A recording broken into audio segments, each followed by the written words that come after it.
صلی علی رسوله الكریم اما بعد فاعوذ باللہ من الشیطان الرجیم بسم اللہ الرحمن الرحیم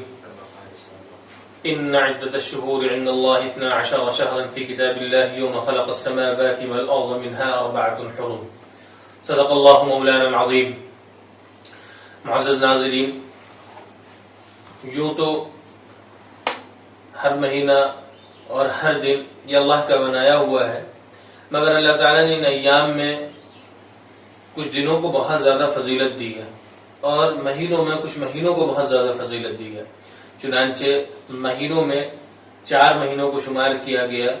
کہ ان 4 مہینوں کو اللہ تعالیٰ نے بہت ہی زیادہ محترم اور معظم بنایا ہے. ان میں سے ایک مہینہ محرم الحرام کا بھی ہے، اور محرم الحرام میں خاص طور سے یوم عاشورہ کی بہت زیادہ فضیلت وارد ہوئی ہے. عاشورہ کے دن میں یعنی 10 محرم الحرام کو روزہ رکھنا، اس کی بہت زیادہ فضیلت وارد ہوئی، بلکہ حدیث پاک میں آتا ہے کہ رمضان المبارک کے روزے کے فرض ہونے سے پہلے عاشورہ کا روزہ فرض تھا، اور صحابہ اور خود رسول اللہ صلی اللہ علیہ وسلم اس روزے کو رکھنے کا بہت اہتمام فرمایا کرتے تھے. مگر جب رمضان المبارک کا روزہ فرض ہوا تو پھر یہ روزہ جو عاشورہ کا روزہ تھا اب یہ فرض نہیں رہا، مگر پھر بھی صحابہ اور خود رسول اللہ صلی اللہ علیہ وسلم اس کے رکھنے کا اہتمام فرمایا کرتے تھے. تو امت کو بھی چاہیے کہ اس روزے کا اہتمام کرے، اور یہ روزہ رکھنا سنت ہے. رسول اللہ صلی اللہ علیہ وسلم کو جب یہ بات معلوم ہوئی کہ یہود بھی 10 تاریخ کو روزہ رکھتے ہیں تو آپ نے ان کی مخالفت میں صحابہ کو یہ حکم دیا اور یہ کہا کہ اگر میں آئندہ سال زندہ رہا تو 9 محرم الحرام کو بھی روزہ رکھوں گا. فقہاء نے اور محدثین نے اسی سے یہ بات نقل کی، مگر آئندہ سال چونکہ رسول اللہ صلی اللہ علیہ وسلم کا انتقال ہو گیا تھا، اس لیے فقہاء اور محدثین نے اس روایت کو بنیاد بنا کے یہ بتایا کہ اگر کسی شخص کو روزہ رکھنا ہو 10 محرم الحرام کا تو اس کے ساتھ اس بات کا بھی اہتمام کر لے کہ ایک دن آگے یا پیچھے روزہ رکھ لے، یعنی 9 محرم الحرام اور 10 محرم الحرام کو روزہ رکھ لے، یا 10 یا 11 کو. البتہ اگر کوئی شخص صرف 10 محرم الحرام کو روزہ رکھے تو یہ عمل بالکل جائز ہے اور سنت ہے یہ عمل. مگر اگر کوئی شخص ایک روزے کا اضافہ کر لے تو یہ عمل بھی مستحب ہے اور اہتمام اس بات کا کرنا چاہیے. بعض لوگ یہ پوچھتے ہیں کہ صاحب اس دن کی فضیلت کیوں ہے، تو اس کو ثابت کرنے کے لیے بعض واقعات سنائے جاتے ہیں. جیسے یہ کہا جاتا ہے کہ صاحب 10 محرم الحرام کو حضرت آدم علیہ السلام دنیا میں تشریف لائے، اس لیے یہ دن محترم ہے. بعض لوگ کہتے ہیں، بعض حدیث پاک میں یہ بات بیان کی جاتی ہے کے حوالے سے لوگ نقل کرتے ہیں کہ حضرت آدم علیہ السلام کی توبہ اس دن قبول کی گئی. بعض لوگ اس واقعے کو نقل کرتے ہیں کہ حضرت نوح علیہ السلام کی کشتی جودی پہاڑ پہ اس دن جا کے ٹھہری تھی. اس طریقے کے مختلف واقعات لوگ بیان کرتے ہیں، اور اس بیان کرنے کا خاص مقصد یہ ہوتا ہے کہ اس دن کی فضیلت کو لوگ ثابت کرنا چاہتے ہیں. تو حقیقت حال تو یہ ہے کہ کیا ہمیں اس بات کی ضرورت ہے کہ جس دن کو اللہ نے محترم اور معظم کہہ دیا ہے اب ہمیں پھر کسی بات کی ضرورت اور کسی دلیل کی ضرورت ہے؟ جب اللہ نے کہہ دیا تو کیا یہ کہنا کافی نہیں ہے؟ اور دوسری بات یہ ہے کہ ان واقعات پہ بہت سارے محدثین نے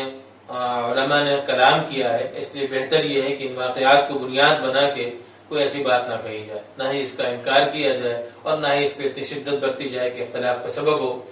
البتہ ایک واقعہ جو حضرت موسیٰ علیہ السلام کے سلسلے میں منقول ہے کہ حضرت موسیٰ علیہ السلام کو اس دن فرعون سے نجات دلائی گئی تھی، تو یہ واقعہ صحیح حدیث پاک میں موجود ہے. اس واقعے کو سنایا جا سکتا ہے اور یہ اس دن کی مزید فضیلت کے لیے یہ بات بالکل صحیح ہے. بعض لوگ حضرت شہادت حسین کو بنیاد بناتے ہیں کہ 10 محرم الحرام کو حضرت حسین رضی اللہ عنہ کی شہادت ہوئی، اس لیے یہ دن محترم ہے. یہ بات بھی بالکل بے اصل ہے، اس لیے کہ شہادت حسین یہ رسول اللہ صلی اللہ علیہ وسلم کی وفات کے 60 سال بعد ہوئی، اور اس دن کی فضیلت یہ رسول اللہ صلی اللہ علیہ وسلم نے اپنی زندگی میں ہی بیان کر دی تھی. تو یہ دن تو اپنے آپ میں خود انتہائی محترم تھا.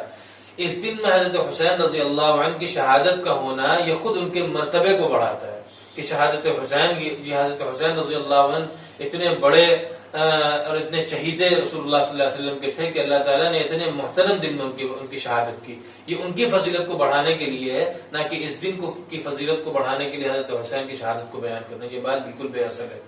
اس کی طرف توجہ بالکل نہیں لینی چاہیے. اور ساتھ ہی ساتھ عاشورہ کے دن ایک دوسرا عمل جو ایک حدیث پاک، جو مختلف حدیث پاک سے ثابت ہے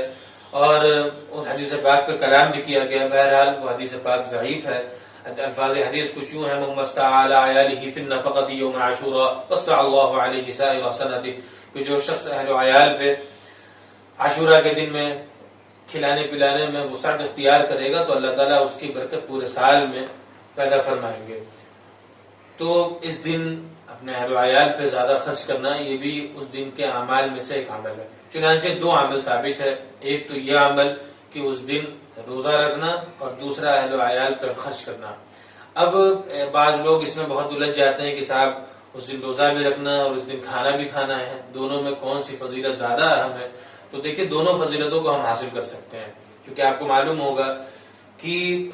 اسلامی دنوں کے اعتبار سے مغرب کے بعد یہ دن بدل جاتا ہے۔ تو